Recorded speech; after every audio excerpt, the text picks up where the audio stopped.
Okay, welcome everyone. We have a lot to cover tonight, so I am going to just jump right in. We are just so happy to have all of you with us. Tonight, the first order of business, tonight's webinar is being simultaneously translated into Spanish. So the first thing that I need everyone to do is to find the globe icon at the bottom of your screen and to pick your language, English or Spanish. And even if you're listening in English, you still need to be doing that. And I'd like to give a very, very hearty thanks to Carlos, our interpreter for the evening. My name is Pam Nurse, and I'm the Executive Director of the Federation for Children with Special Needs. The idea for this webinar came as we were reviewing the calls and emails that we've been receiving at our information center. And by far, the most common concern we've been hearing was from parents who are concerned about their child's lack of progress during this pandemic period and what could be done. We reached out to our wonderful panelists who immediately said they'd be happy to partner with us to present this program. We're very, very grateful for their time and expertise. We have a lot to cover tonight. We are recording the webinar and we will be making it available, so it will be a resource that you can go back to and refer to. We will try to get to as many of your questions as possible, but as I said, we have a lot of material to cover. Please use the question and answer for your questions. We'll be reviewing them, and if we don't get to them tonight, we'll be using them to guide what information that we'll be putting out on the Federation's website, our Facebook, our emails. And as always, if you have a specific question that we weren't able to get to, please call our information center.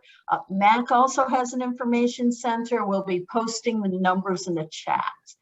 And right now, I'm going to turn the program over to the Federation's MassPAC Director, Leslie, who's going to be moderating tonight and will introduce our panelists. Thank you, Pam. Welcome, everyone. It's really great to have you join us tonight for an hour of learning.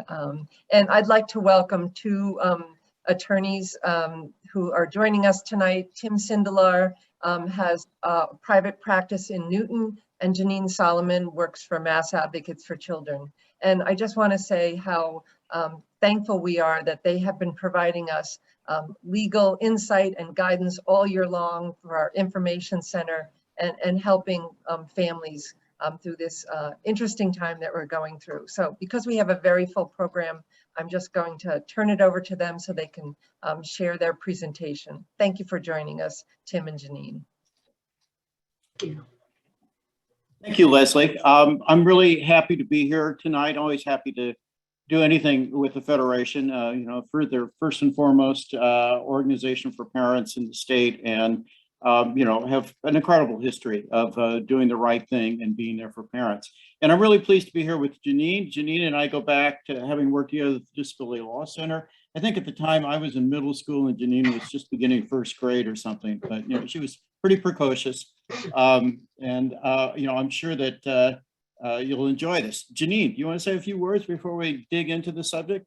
Yeah, thanks, Tim. I'm very grateful to be here with Tim. I've known him for many, many years, as he said, and I'm also just thankful to the Federation, our longstanding partnership with them and with MAC, and we're just really thrilled to be here. So we have a lot of really important information to impart, and I do want to let people know, having read through in detail the materials that are available and the PowerPoint in particular, just rest assured your questions are answered in this PowerPoint. It's really a lot of step-by-step and really clearly answers things, and we'll see as we go through the scenarios, but certainly both the Federation and MAC have our helplines, and those numbers will be posted at the end in case people have questions after this presentation. So thank you, and I'll turn it back over to Tim. Okay, well, thanks. And we definitely want this to be beneficial to you. So do use the chat to post questions. We're going to try and get to that, but as Janine says, we do have a lot of material to cover. We've just been talking that there more than likely will be some follow-up to this presentation tonight as well. And we realize that in 1 hour, we can barely begin to cover the troubles that you've encountered and that more importantly, your children have encountered over the last 18 months or so. So thanks for joining us on this rainy, post-hurricane evening. And we know that your time is valuable, and particularly at this time of the year. So again, help us make this as meaningful as we can to you. I'm going to open up a PowerPoint if I can, and kind of run through some general principles. Let me tell you where we're going with this. We want to cover a little bit of some general knowledge and spend, say, the next 15 minutes or so, 10 to 15 minutes, talking a little bit kind of about the law and process. And then we're going to spend some time working through some actual real life scenarios that have been furnished to us by the Federation. And then we hope to end up with the ability to answer some of your questions live tonight. So, don't get angry if we don't get to your questions as we do this presentation, but we're going to try and get to as many as we can, and we'll rely upon Leslie to sort out those questions and to feed them to us at the end, hopefully. So let me start by saying, as Pam was saying at the beginning, we know that how terrible this has been. This has been a life-changing experience for all of us, but most importantly, it's been a life-changing experience for our children, our students in school, and most importantly, for our students with disabilities and students of color and students who are English language learners and students who are homeless and students who are in the custody of the department. All of those children who are the most vulnerable have been the most adversely affected by the turmoil of the last year, particularly as it relates to their ability to get an education. And so there's studies, I have a couple of slides that, indicate some of the... Tim, I'm sorry to interrupt, but it seems like we're having a little trouble with the translation. Can we just pause for a second while we work this out? Sure.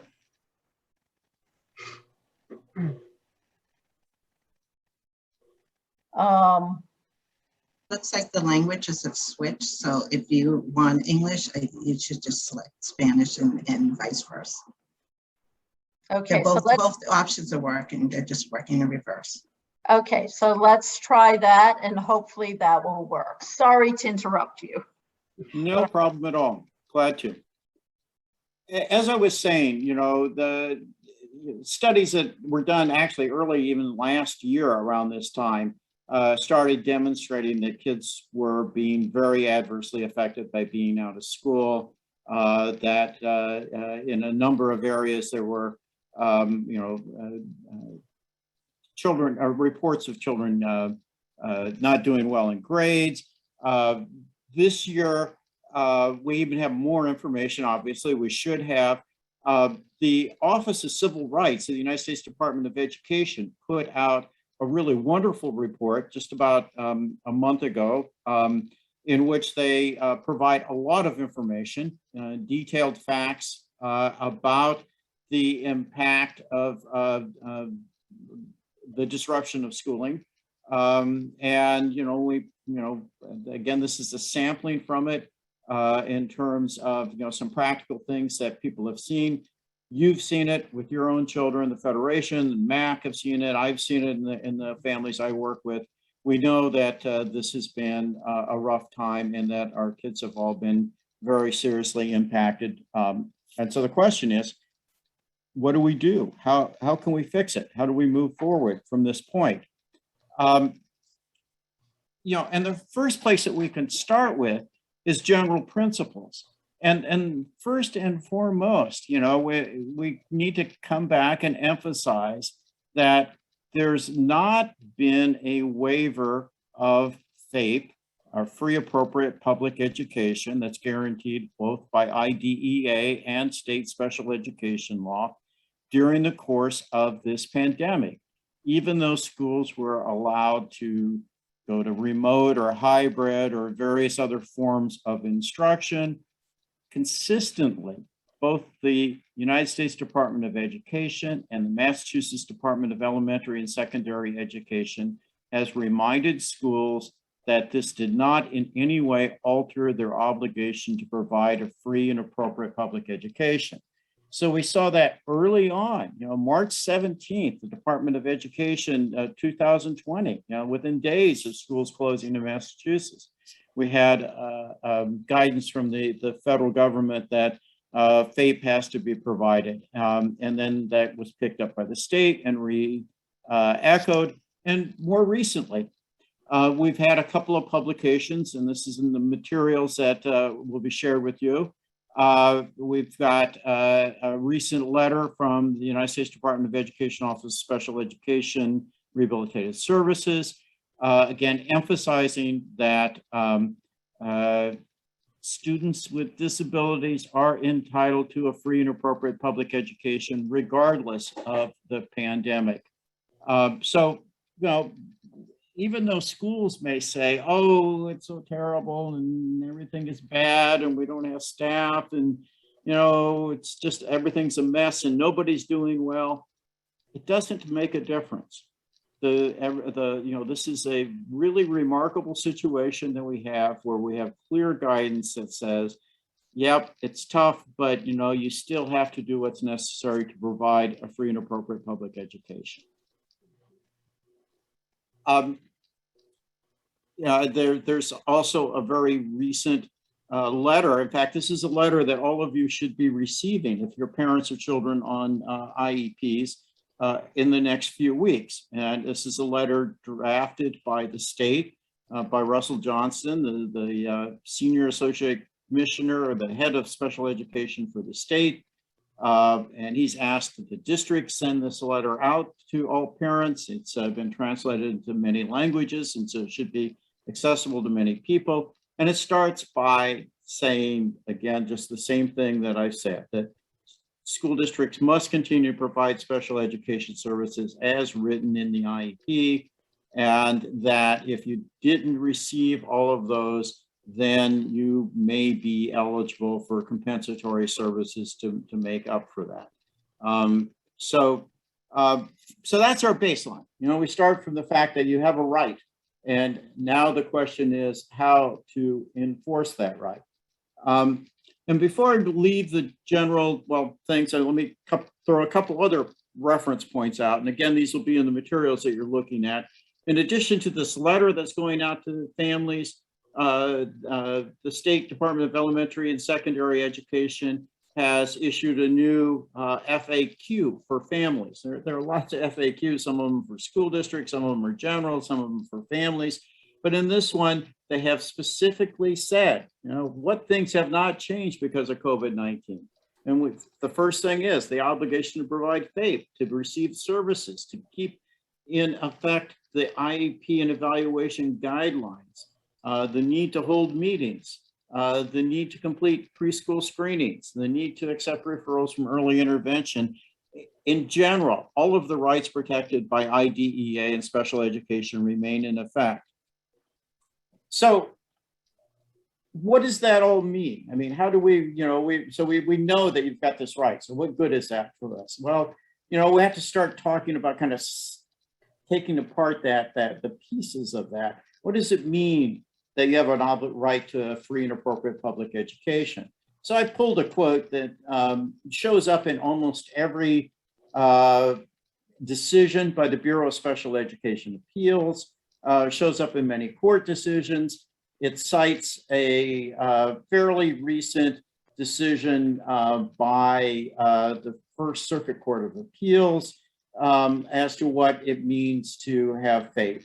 And, essentially it means, following the regulations, having an IEP that's tailored to the student's unique learning needs. But most importantly for today's discussion, that IEP is reasonably calculated to confer a meaningful educational benefit. Now, we see this phrase kind of twisted around in a lot of different ways, but meaningful educational benefit, progress effectively in education, make effective progress. Essentially, they're all the same thing. And I'll come back to kind of what that definition is in a minute or two. But this is what we're looking at. Has your child made progress during the last year? If not, we need to do something about it. Let me pause for a second and ask Janine if you want to add something before we go into discussion of some of the remedies. Yeah, sure. Just one thing, just going back to some of the earlier points you were talking about, Tim. I did want to say that particularly the State Department of Education, as well as the feds as well, they stressed a lot of, again, the individualization of the, looking at the individual rights of the student, looking towards their IEP. And it also, there's a focus on family engagement and student engagement. There's some slides at the end of the presentation that talks about a new guidance from DESE that really has that focus. There's a lot of reference to that, I should say, in some of the guidance that has come out about the family, the parents being, a key member of the team, the importance of getting information from families. And last, just to comment as well on one of the recent guidance that came out on promoting student well-being, there's a shift and a focus on racial equity. So that's front and center in the document. So to address the issues of disparities that Tim talked about. So it's, there's some real progress being made, and I hope that's uplifting for people. Thank you. Those are really good points. I mean, and those two central themes are something that we will keep coming back to and should keep coming back to. And thankfully, I mean, it's developed, and I have to give a lot of credit to the leadership at the State Department of Elementary and Secondary Education around the focus on communicating with families. I don't think any of us expected that there would be, such an effort to do that and to have, the one good thing, or one of the good things to come out of the pandemic is the fact that, teachers have been encouraged to talk more to parents, that school administrators have been encouraged to talk more to parents, to have meaningful discussions, and not just to wait for, emails and phone calls, but to reach out and say, hey, we're going to be doing this, that, or the other thing. How do you think that's going to work? And so we're in a new golden age, I think, of making sure that the parental participation part of special education is in fact meaningful. So let's all use that as much as we can. But in terms of addressing, the problems of the last year and a half, we want to focus on three major areas of how to address some of the deficits. First of all, we're going to talk about compensatory service claims. You may have been part of the seminar back a year ago, last October, where we talked about the new guidance from the state and went through that. Unfortunately, it did not bear up to the promise that it had, and we need to revisit it and talk further about it because, not only were the claims related to closing of the school in the spring of 2020 not properly addressed by school districts, but because of remote instruction, hybrid instruction, quarantines, children being sent home for various reasons, we have new compensatory claims related to last school year. So we're going to spend a good majority of our time talking about compensatory services again. But I want to emphasize that compensatory services are not the only way to address the lack of progress of students, and in fact may not be at this point the most effective way to address the lack of progress of students. Because of the effects of the pandemic, whether they be the emotional or social, or just in general the lack of effective instruction, many students have developed new disabilities, or they have had their existing disabilities compounded and made worse than they were prior to the time of the closure of the schools. and as a result may need new or substantially modified IEP services. So we want to talk a little bit about the process for doing that and challenging that. And then finally, we want to spend the last few minutes of our session today talking about the interesting challenge that we might have here with getting school districts to effectively use the American Recovery Plan funding to make sure that students are represented or students are receiving services. You know, again, it's a golden time in terms of funding for special education, for education in general, but the ARP mandates some very specific amounts, and it's very large amounts. We've never seen such an increase in funding for special education. And it's a challenge to all of us to make sure that that is spent effectively.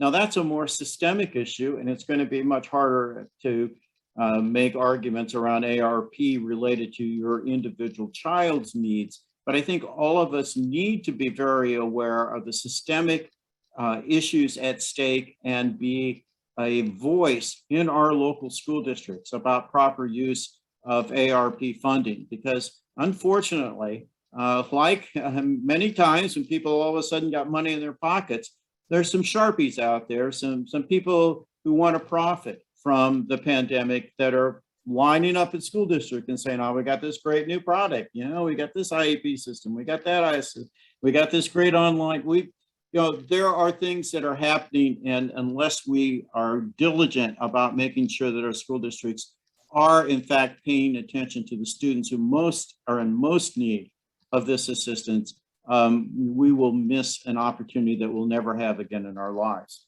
So let's dig into compensatory service claims. So this guidance came out in September of 2020, and it was, you know, pretty much thought that to be related to the loss of educational programming that occurred beginning in March of 2020 and continuing through the rest of the school year. Some school districts did a quick recovery, but for the most part, most school districts weren't able to provide anything of substantial merit for the remainder of the school year. And the state recognized that, and the state knew that something had to be done. And so the state worked with a lot of different stakeholders to develop this guidance. And you know, there was input from the Federation and from attorneys on both sides, and from other parent groups and disability groups and school districts around this. And so, like anything else, with all of that input, it became kind of a compromise document. But it did provide us with a guidepost for looking at what we're talking about. Now, the promise of this document was that students would begin receiving compensatory services fairly quickly. And the notion was that for certain students who were of a priority, and that are students who are pretty severely disabled, level 3 students, would have determinations made about compensatory services by December of last year. Our experience has been that did not happen for many students. And I don't think the state has made any efforts to try and figure out how many students had proper determinations around COVID compensatory services. But we know that's enough that the state is now once again, as we indicated earlier with the letter that's going out, telling school districts, you've got to address compensatory services. And so again, you are the army that will make this happen. So I'm not going to go through, although I've got a lot of slides about the details of CCS. Let's just look at a couple of things in particular. If you've not had a determination about CCS, make sure that that's happening for a couple of reasons. Number one, if you don't do it now, you may lose some effective remedies. You know, one of the unfortunate things about special education law is that we have relatively short statute of limitations or look back periods in which different entities can take action. For example, the Problem Resolution Service at the State Department of Education has a policy of 12 months looking back. So if you're talking about spring of 2020, you're out of luck in terms of those claims. Now, there may be ways that you can look at those claims and characterize them in terms of the schools, districts not following process during the school year, but just be alert. The Office of Civil Rights, I think, has generally an 18-month period of time that they look at things. And the Bureau of Special Education has a 2-year statute of limitations. And, if you're not getting your ducks in order and starting to move this along, if you are going to lose out on the ability to bring any of these claims. So it's important that we get this going. So if you have not had a determination from your school district around CCS for your child, you need to ask them for it. In the materials, there is a sample letter that MAC put together over a year ago, in which parents can just, fill in the name of the special education director and their child and send it off asking for a CCS determination. The CCS determination process is pretty gray. That is, it doesn't have to follow a set procedure. And part of that was because of advocacy by different groups. Some of us were worried that if CCS determinations had to be made in team meetings, that they would be very delayed given the way things were being scheduled at the beginning of last year. And we were concerned, we wanted CCS determinations made quickly. And so we agreed to a process where a school district could call up a family, propose, say, hey, we look at this and we see that your daughter missed out on 10 hours of speech over the spring period of time and 5 hours of physical therapy. Why don't we do this? We'll add an extra half an hour per week on for speech over the next 20 weeks to make up those 10 hours. What do you think about that? If the family said, okay, sounds good with us, then the district could just document that in a notice saying, hey, we talked about this, we proposed this, you said that's okay, and you could move forward. It's not something that went in the IEP. Compensatory services don't generally go in the IEP, no matter what their nature there are. And it's a pretty informal agreement. It should not be, as some districts went and did. I mean, some districts took this as an opportunity to wipe the slate clean. They proposed formal settlement agreements in which parents said we're giving up their rights to any claims whatsoever that existed. And it shouldn't be that. It should be, though, this relatively simple determination. Now, these things could also be talked about in team meetings. And so a lot of school districts did come to annual meetings to talk about this. Unfortunately, many parents weren't put on notice that this was going to be an issue and didn't come in with the kind of information and analysis that would be helpful in having a meaningful discussion. And in addition, many school districts did not offer individualized relief. I mean, some of them said, okay, what we're going to do is this. We're going to give your child summer school, although they don't usually get extended school year programming, but we're going to give them summer school. Or we're going to add on 2 more weeks of summer school. Or we're going to do this virtual academy, or we're going to have this, or we're going to do that, and take it or leave it, which is unfortunate. So getting back to where I was, you need to have had some kind of determination. You may have had one of these determinations and be unhappy with it, and may have done nothing, may have not known what you could do. And what we're here to tell you tonight is that what you could do is you can appeal, and you can use the various forms of due process to challenge those determinations. Janine, let me give you, take a break and give you a chance to. Sure. comment. I mean, I think you've covered everything nicely. Again, it's a lot of what Tim is saying is really addressed in the materials in case you need to go back and reference. But, you know, these meetings, as Tim said, could be informal.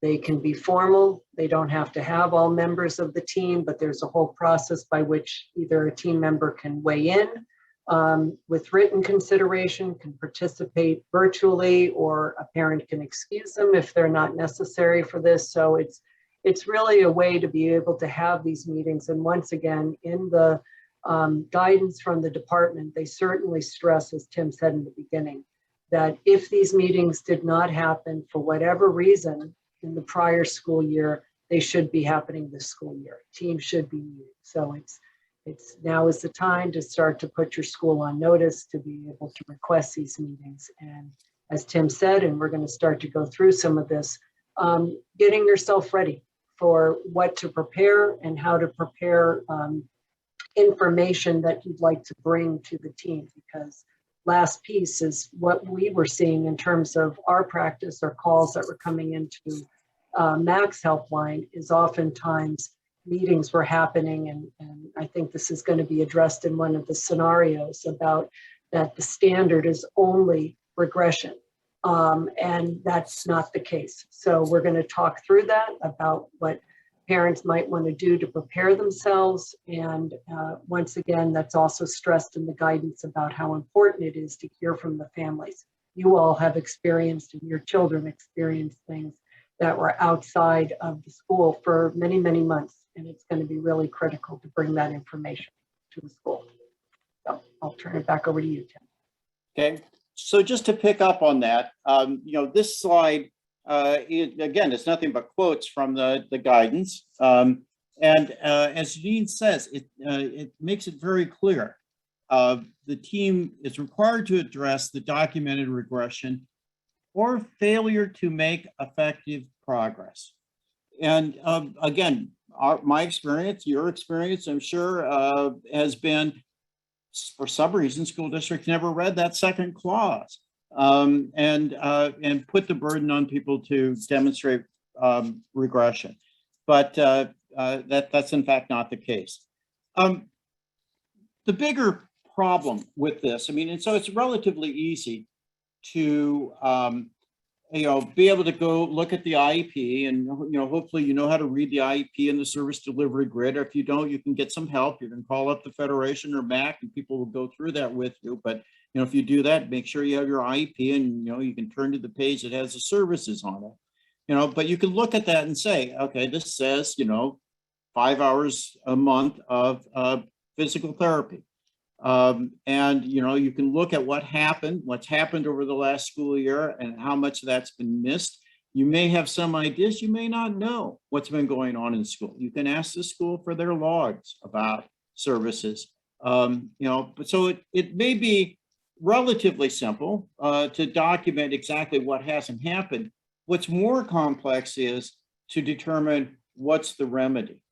And the remedy isn't always as the guidance says, a one-to-one correspondence with the missed services for a number of reasons. And then again, I think that we'll address that best in the scenario.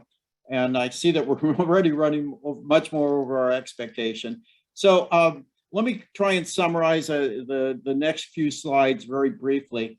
And it has to go with, again, what it is that you can get out of this. And unfortunately, you know, the law about compensatory services is, again, you know, one of these kind of very gray areas. You know, there are all these stains about compensatory services being equitable, that we can look at, you know, was the school really at fault? Were the parents at fault? You know, how much, you know, do we want to punish somebody in making these determinations? They're somewhat discretionary in how they are worked out.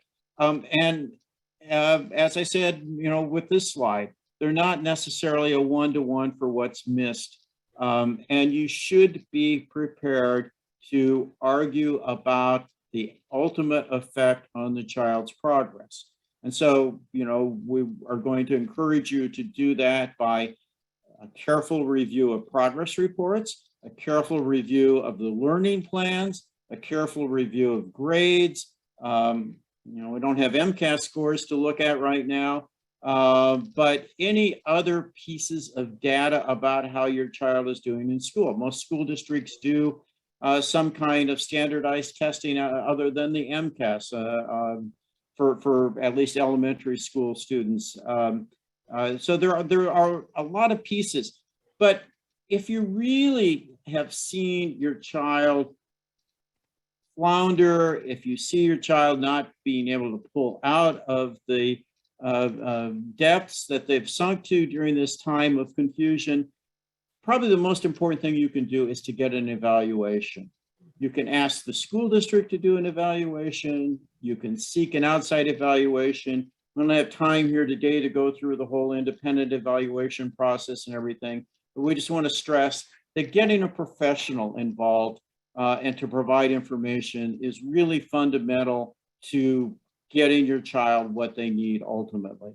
So evaluations are important, but there are also other sources. Some children receive home ABA services, perhaps through insurance. The home ABA providers may be good sources of information. Some children see private therapists. The private therapists may be good sources of information. Developmental pediatricians. I mean, there are a lot of professionals that are involved in our children's lives, and they all are glad to help and to provide some opinions about what they've seen. And that arms you so that when you go to the team meeting and the teacher says, well, we don't see that. Well, you know, you can say, well, you may not see that, but Dr. Wolf sees that. And, you know, our BCBA sees X, Y, and Z in terms of, you know, regression, or the fact that there was absolutely no gain towards important acquisition of this important ADL skill. So try and get that information. So I'm going to skip through all these other slides that talk about, you know, what cases say. You know, there are some slides here about BSEA decisions. I'm going to skip those because there hasn't been really a very meaningful BSEA decision yet on COVID compensatory claims. I know there's one, I think it's the decision that I have on the screen right now. No, I'm sorry. I mean, there are a couple that do provide it. Unfortunately, none of them are very good about giving us much guidance or telling us about relief. The one major decision that says that the school district was responsible for compensatory claims during the first months of the pandemic simply sent the case back to the team to determine what should be the relief, which is unfortunate. And which then comes again back to the issue about what is it you ask for? And rather than spend time getting to that, let's skip through all. Well, before I get to that, let's you know, we've been talking about gathering information. I have a slide here, and Janine, can you talk about your Max remote education log? Yep, absolutely. I do want to mention that this log, we've had this available going back now probably about a year. And at the moment, just so people know, the link, we need to work out some glitches with it right now. But anybody that has used the link prior, they can still actually access it. It's really a tool to keep track of your child's special education services instruction. It has a number of sheets that you could fill out, you know, ways to track your concerns about your child's learning and progress. We just want to now fix the link so that anybody new that wants to be able to log on and use it will be able to do so. So we will keep you posted through Mac's website, and we can also send it out through the Federation once we get those kinks worked out. But it's a very helpful app, and one of the many tools that, you know, as Tim had said, to help keep track of your child's progress. Right, and don't let the title discourage you from using it, because while it was designed originally to kind of keep track of what was going on in remote education and the loss of actual instruction during that period of time, this could be used during the school too. You know, many times when parents come to me and we want to litigate a case at the Bureau of Special Education Appeals, one of the first things I tell them is, if you're not already keeping a diary, start keeping a diary, because, you know, it's so, you know, things happen on a regular basis. And if you don't write them down, it's as if they never happened. And, you know, we tend to not remember them, or we can't be exact. And to the extent that you can say, you know, on September 15th, my son came home from school and said that the teacher said, "You're all a bunch of dummies, and I only want to be in this room with you." Well, it's one thing to be able to say, well, you know, my son came home one day upset about what the teacher said. It's another thing to say it was September 15th and here were the exact words. And the only way you're going to be able to do that is by writing it down. And so whether you use the remote education log or a diary or some other device, do it, because it will be valuable. Okay, before we go into the scenario, let's just mention generally about changing IEPs. We've been talking primarily about CCS claims, but as I said at the beginning, you know, for many of the students, it may be that they need to have new services or something different about their IEP. So again, here is a quote from the State Department of Elementary and Secondary Education FAQ, you know, emphasizing this. The CCS COVID compensatory services guidance also referenced the fact that there are going to be some students that are been so affected, it doesn't make any difference about compensatory services. What we really need are new services in the IEP. And as I said at the beginning, it may be more important that we actually do that for a lot of reasons. I mean, one of the most significant points, and I think most of you probably have grasped this already, is that if you get it into the IEP, it becomes stay put. Compensatory services aren't, you know, they happen and they're gone.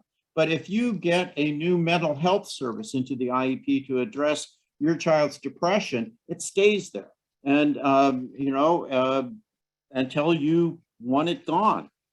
So it's very significant in that respect. It's also much more likely to be implemented and delivered because the school districts know that failure to deliver services on the IEP is a problem.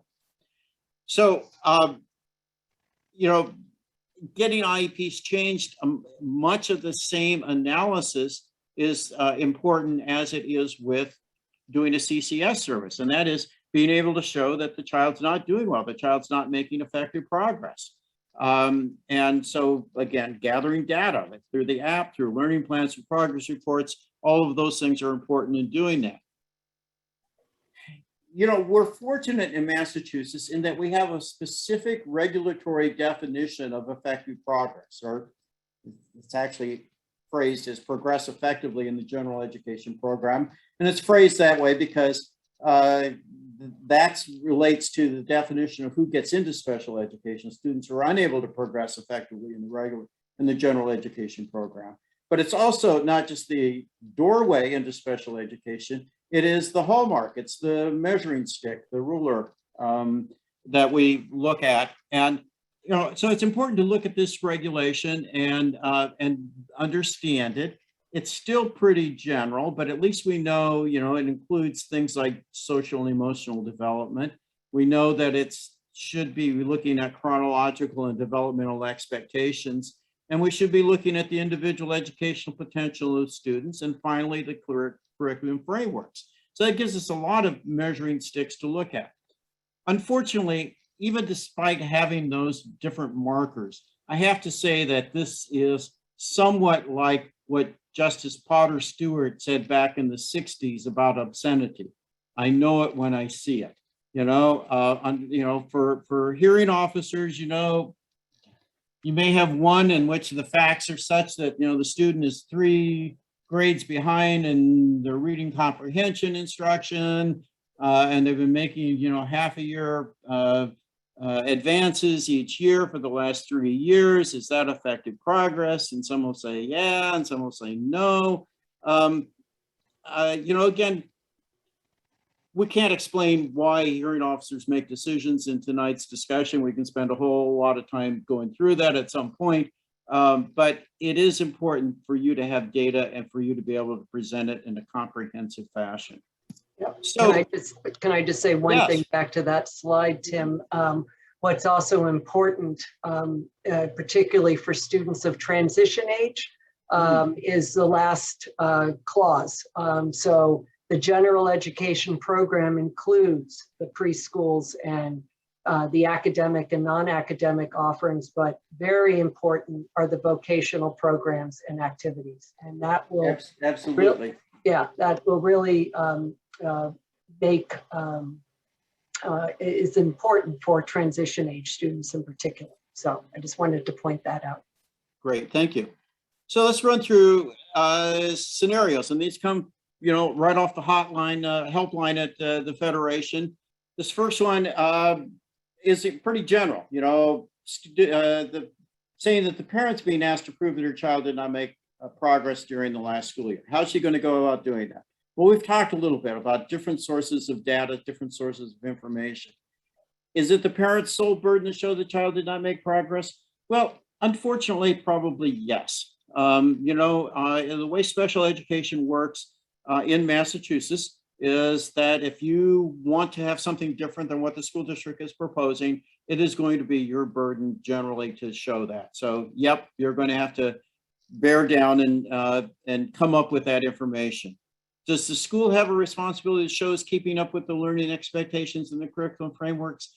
Well, they have an obligation to report accurate information in the progress reports. And hopefully, you've been all along paying attention to your IEPs and looking at those goals and objectives. I mean, I know the first 10 years I did special education, I couldn't stand looking at them, it was boring, Then I realized, man, this is the most important part of the IEP. This is the guts. This is where we're really, the rubber hits the road, because this gives us the yardsticks that we can then use later against them. Now, unfortunately, even when you write good measurable goals and objectives, which is rare, but you still find people who actually fill out progress reports not necessarily relating to the specific goals and objectives. I mean, you probably all have had the situation where you have a specific goal, like Johnny will learn 6 new words a week. We'll learn to decode 6 new words a week. So, you look at the progress report for the quarter and it says, Johnny's doing great in reading. He's made a lot of progress. Doesn't say anything at all about the number of words that he's learned, whatever.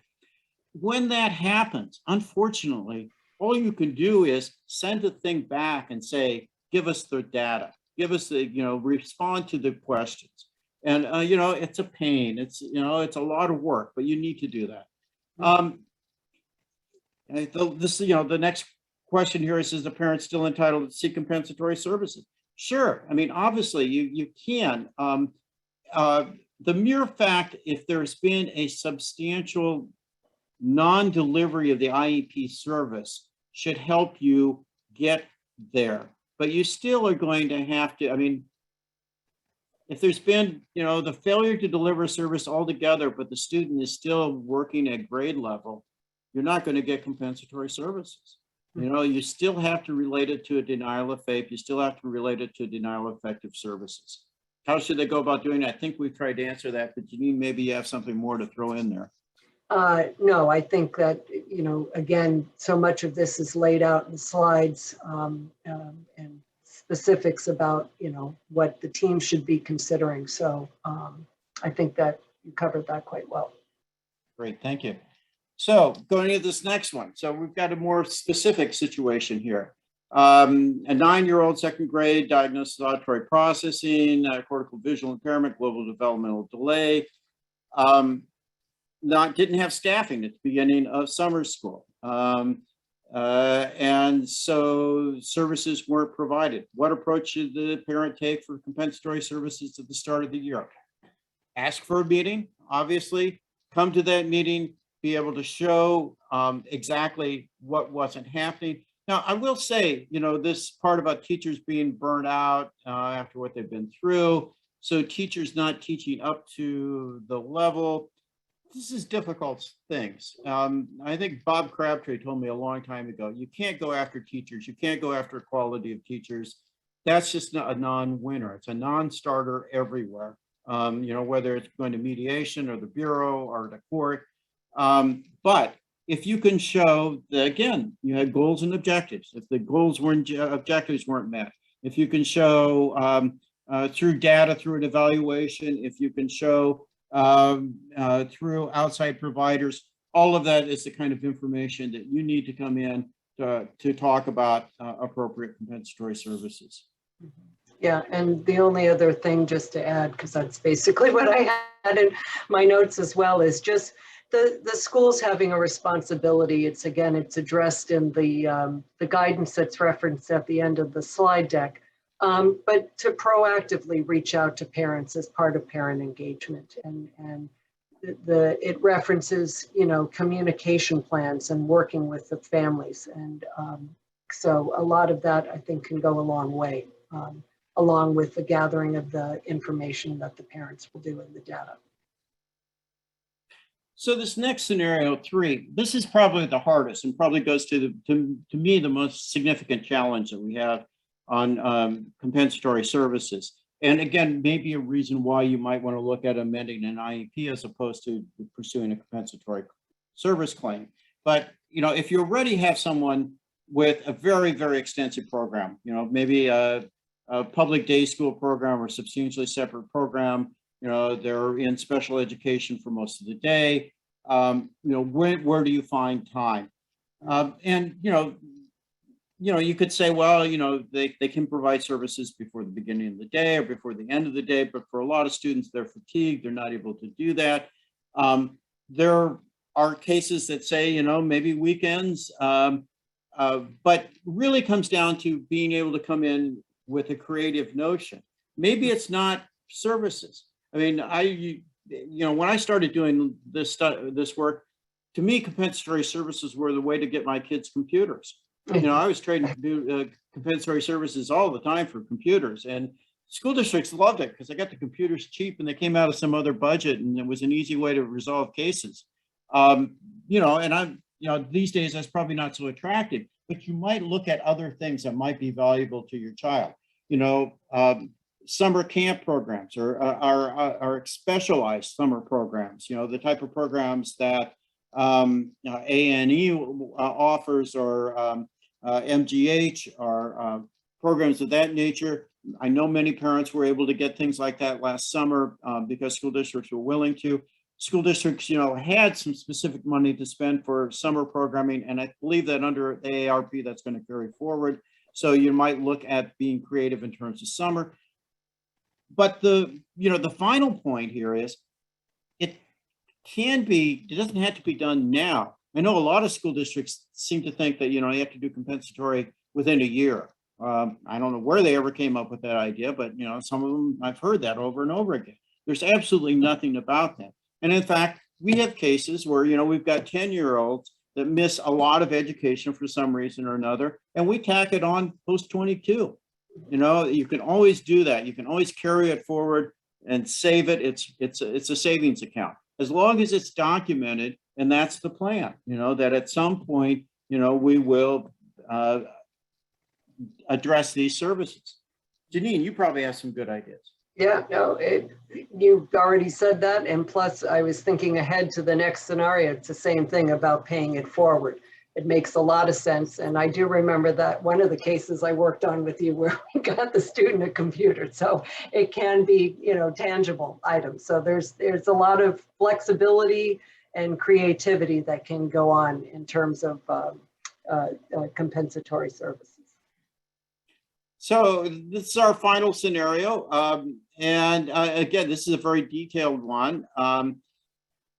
This is primarily about remote school, not, the student not being able to learn from the screen, and the school saying you had to prove regression. We've already talked about that's not the standard. The lack of effective progress is it. The teachers and therapists came together to say everything was status quo. Yeah, that's going to happen sometimes, but status quo isn't enough. I mean, status quo means there was no progress. you know, if they actually say that. So, you know, that's to me a recognition that there should be compensatory services under the claim. Being unsure to ask, you know, that is a problem. We've talked about that, and it's difficult. And again, use your team. I mean, you know, we all know this is about, you know, having a village, and that you have a lot of professionals outside of the school working with you, and pick their brains. You know, talk with your friends and relatives. The SPED packs are a great resource, you know, to get information about what other people are doing or what other ideas there are. Be creative, and you know, be able to propose things. What I have found is that if I come to a meeting with the school district and I say, hey, you're not doing well, you got to do better, fix it, I don't get very far. If I come in and say, not doing well, here's the proof, and here's what we want to have happen. And here, you know, this is reasonable because this, and this. School districts are much more inclined to do it. I think part of it is the kind of the inertia factor. I mean, you present an obvious answer. Sometimes they're willing to buy that. I think you just have to really struggle and work hard to try and articulate these things. Janine. Yeah, and just the last part of the scenario that addresses the life skills piece. I think that that's just hugely important because, you know, and as we were talking about carrying things forward, is that sometimes there's ways to be able to look at what may be impacting the student going forward and how important that's going to be to get some of those services to address some of those functional needs as well. So before we turn to Leslie to tell us to shut up or answer some questions, I just want to say, you know, look at the other slides that are in the deck. There are a couple of slides about the ARP and the specific set-asides for special education. Again, you know, think about those things and think about them in terms of how you can advocate with your SPED PAC and your Board of Education, your school committee around appropriate expenditures to help your kids. And there, at the very end, as Janine mentioned, we've got some references to this, I think, very important document about well-being, and that document's in your materials. You should review that document. It doesn't relate directly to our topic here of progressing effectively and compensatory services or addressing those, but again, does help establish the base for what we should be looking at in terms of what our children should be receiving, particularly in terms of social and emotional. It's also very useful in terms of looking at the scenarios about absences, which are a problem, about reporting to DCF, which has been unfortunately a problem, and those things. And again, it is an effort by the state to tell the school districts to be more reasonable. And I think it should be effective. Leslie. Oh, thank you so much. That was great. Lots of great information. We have taken a lot of questions in the chat box and question and answers. We will not have time tonight to go through them all. It sounds like we might need to have a follow-up to this session to answer those questions. I just quickly would like you to address how this affects 504 plans. There were a lot of questions around 504 plans, which really are dealing with accommodations for students. And just if you could quickly address that before we do our final comments. Sure. So it is clear that you can get compensatory services for 504. And so, you know, what's again harder is that, you know, how do you measure the effect of an accommodation? I mean, that's different than not getting 3 hours of speech. You know, it's during the whole school year, the student didn't have the assistance of a paraprofessional to help guide them through a subject that they were trying to access online. The one BSEA decision that's out there about that has many other issues, but it does find that the school district didn't provide appropriate services during the pandemic, orders compensatory, says the team should do it, but then makes a specific finding that that's a 504 violation. Why is that important? That's important because 504 can bring with it the possibility of not just makeup services, but of damages.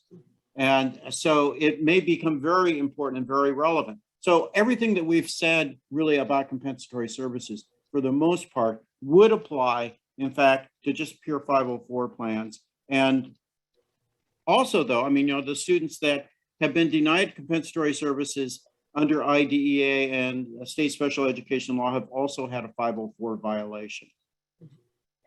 So more fodder for the arguments as you're working with teams.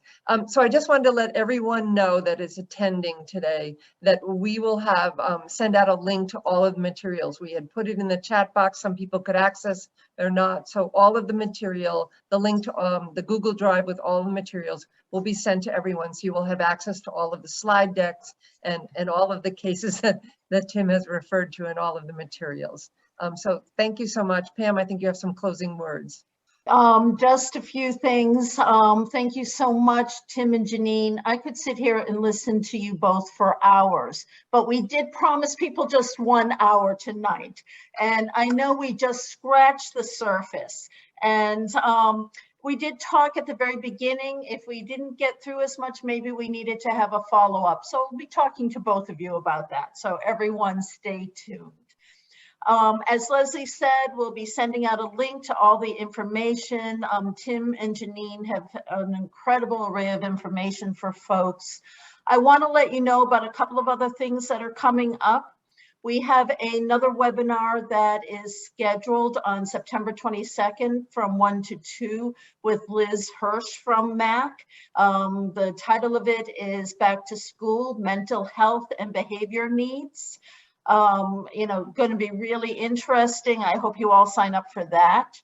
We also have one of our Family Connection series on October 7th at 5 o'clock with DESE's Senior Commissioner Russell Johnston, another great opportunity to ask questions, and we'll be sending the registration for that out shortly. I want to encourage you, if you have specific questions, to please reach out to our information center and Max Call Center. We're here to help. You can also go on our new and improved website to contact us. So, please do that as well. When the meeting ends, you'll receive a link to a survey. I want to really encourage you to take a moment to fill it out, that we do use this information to plan how to make our programs better. And again, we'll be talking to you about a part 2 for tonight's webinar. I want to thank, again, a big thank you to Tim and Janine, and I want to thank everyone for coming and participating tonight. And special thank you to Carlos for translating tonight. Thank you, Carlos. Have a good evening, everyone. Thank you so much. Right.